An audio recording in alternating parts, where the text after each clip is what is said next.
Salam SMD. Semangat Fraternitas Dina. Halo, apa kabar anak didik kami seluruhnya kelas 7 SMP Santa Maria Kabanjahe. Kami berharap seluruh anak didik kami dalam keadaan sehat dan tentunya bersemangat.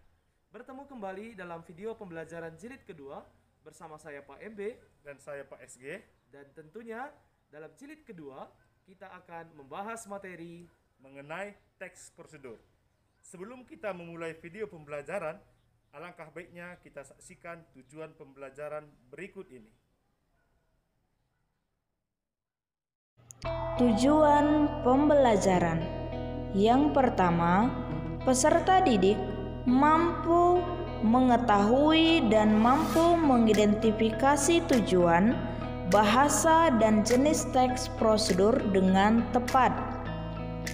Yang kedua, peserta didik mampu mengetahui dan mampu menyimpulkan isi teks prosedur dengan tepat. Yang ketiga, peserta didik mampu menganalisis dan menelaah struktur teks prosedur dengan tepat.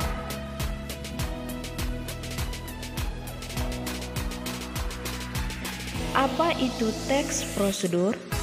Teks prosedur merupakan teks yang berisi cara, tujuan untuk membuat atau melakukan sesuatu hal, langkah demi langkah yang tepat secara berurut, sehingga menghasilkan suatu tujuan yang diinginkan.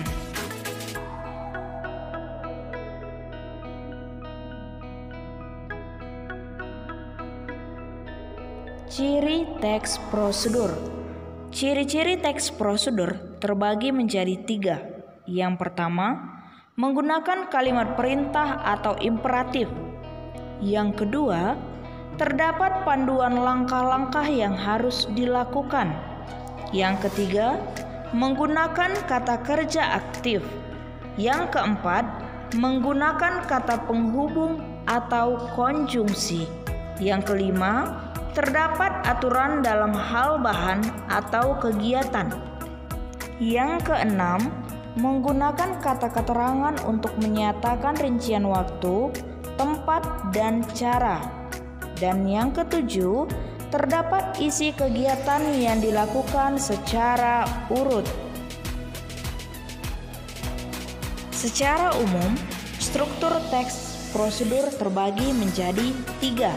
Yang pertama, pernyataan umum atau tujuan, yaitu merupakan pengantar tentang topik yang akan dijelaskan pada sebuah teks prosedur.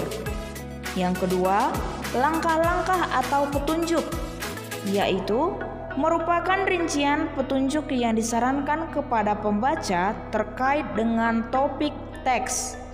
Dan struktur yang ketiga, penegasan ulasan atau penutup, merupakan harapan ataupun manfaat apabila petunjuk-petunjuk itu dijalankan dengan baik.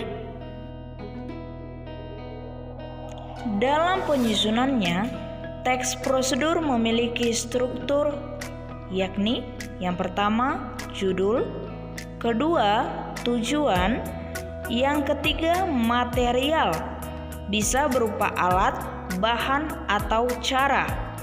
Dan yang terakhir adalah penutup. Jenis-jenis teks prosedur. Jenis teks prosedur terbagi menjadi 3. Yang pertama, teks prosedur sederhana, yaitu hanya berisi 2 atau 3 langkah saja. Contohnya, prosedur untuk mengoperasikan setrika. Jenis teks prosedur kedua, teks prosedur kompleks, yaitu terdiri atas banyak langkah dan jenjang untuk setiap tahapannya. Contohnya, prosedur pembayaran tilang oleh polisi. Yang ketiga, teks prosedur protokol, merupakan teks prosedur yang langkah-langkahnya bisa dibolak-balik tapi tujuannya tetap bisa tercapai. Contohnya, cara memasak mie instan. Demikianlah video pembelajaran mengenai teks prosedur. Kami berharap anak didik kami mampu mengaplikasikan dalam kehidupan sehari-hari. Dan akhir kata, saya Pak MB Dan saya Pak SG. pamit undur diri dari video pembelajaran kita untuk jilid kedua. Kami harap semuanya tetap bersemangat dan tetap menjaga protokol kesehatan. Akhir kata, salam SMD. Semangat, fraternitas, Dina.